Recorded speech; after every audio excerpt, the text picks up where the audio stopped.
Hey guys, so in this video today, I'm going to show you how to open TikTok on mute. So if you're having the problem where you're in maybe a quiet area and there isn't supposed to be any noise, but you open up TikTok and just the amount of decibels coming out of your phone just break your eardrums and everyone else's in whatever area you're in.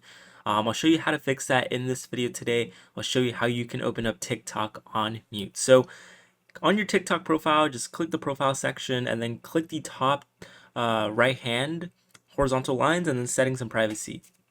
Now look for the playback setting here and just go ahead and click on playback and then click on open TikTok on mute, and then you could also enable auto volume adjustment, and that's totally up to you, but that's basically just gonna mute videos by default when you open up TikTok, so you don't get those loud TikTok videos. But that's it. That's how you do it. That's how you open up TikTok on mute.